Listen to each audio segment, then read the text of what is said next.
Hey everybody, my name's Catherine Rule and welcome to my channel. Today is day 13 of Vlogmas. I'm going to be showing you how I dyed these two beanies. They're made out of hemp and my friend with a knitwear company gave them to me. So they are really cool and I'm going to share my step-by-step process with you.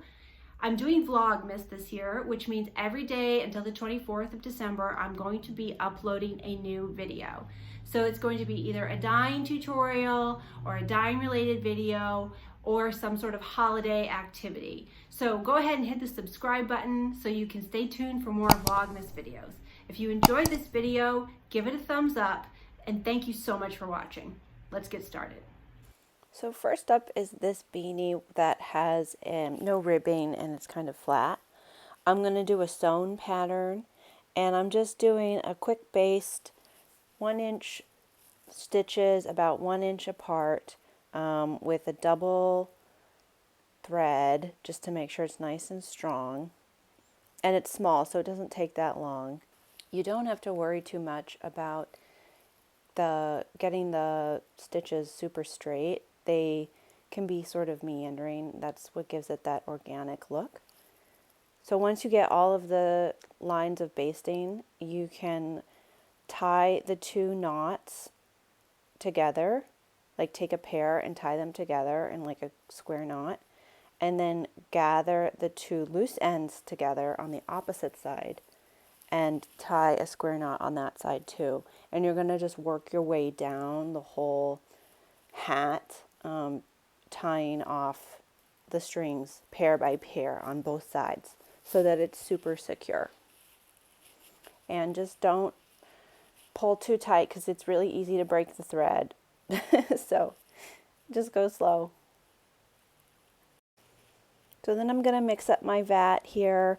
I'm using a pre-reduced indigo with Thiox and soda ash, and I will put the links to the soda ash and indigo in the description.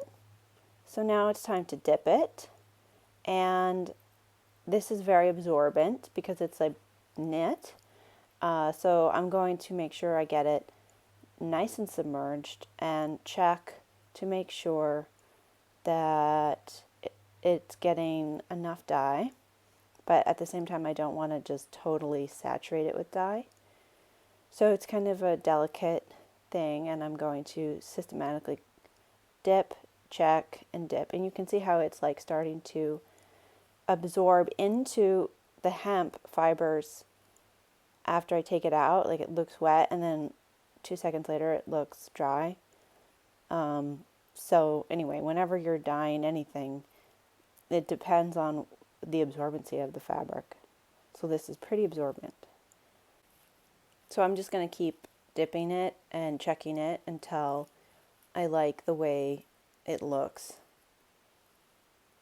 Because you don't want to dip it too much and then lose that resist that you just sewed in. It took a long time to sew in. That's always like the worst. But you also want to make sure there is enough dye. So yeah, you can always dip it again, but you can't undip it.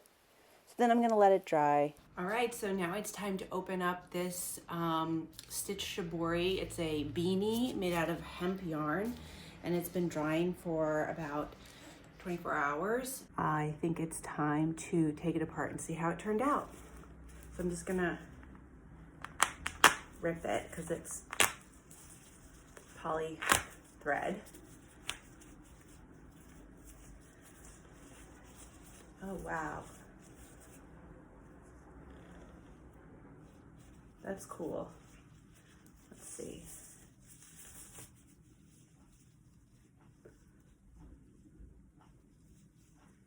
Kind of looks like a river delta. And you can see there's the strings, the little holes, gets the dye. So here it is before I wash it. And up next, I'm going to be dyeing this one with a stripe pattern and some rubber bands. So this is a classic stripe with rubber bands, and it turned out really nice on the knit because it's a pretty thick fabric. So I'm just going to accordion fold it. It's just really 2 folds on this because it's so small. And I'm going to take my rubber bands and put a rubber band wherever I want to stripe. And I'm making sure it's nice and tight.